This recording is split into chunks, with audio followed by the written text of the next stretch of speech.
Rencontre historique. Les États généraux de l'éducation nationale, de la formation et de la recherche, ouverts ce mardi par le Premier ministre chef du gouvernement Anatole Koliné-Makosso, se proposent de construire pour les années à venir un nouveau pacte social, à la fois participatif et inclusif sur l'éducation.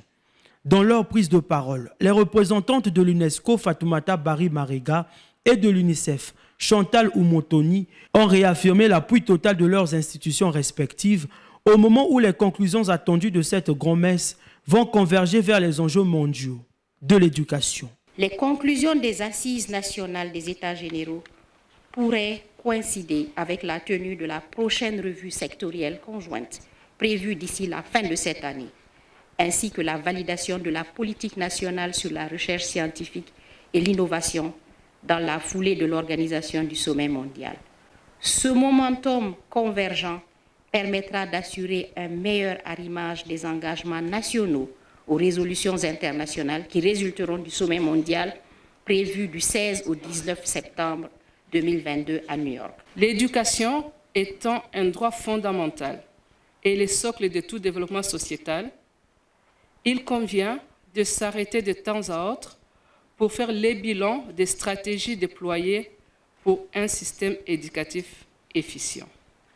C'est pourquoi je salue donc au nom de tous les partenaires cet engagement du gouvernement à conduire les États généraux du secteur de l'éducation et de la recherche et de la formation. Pour sa part, le haut-commissaire à l'Organisation des États généraux de l'éducation, de la formation et de l'alphabétisation, Elo Matson Mampouya, a réaffirmé une fois de plus l'importance de ces États généraux. Tous les citoyens sont concernés par les États généraux de l'éducation.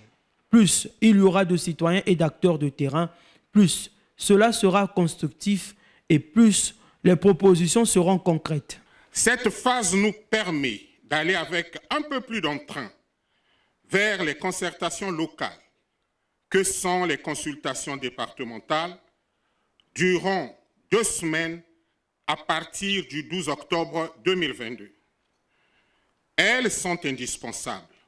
Ces consultations départementales visent à recueillir les besoins réels exprimés par les communautés éducatives et les parties prenantes dans chaque département, ce qui nous permettra de mieux appréhender la réalité en termes quantitatifs et qualitatifs. Ce processus enclenché ce 13 septembre aura pour point de chute la remise du rapport final au président de la République.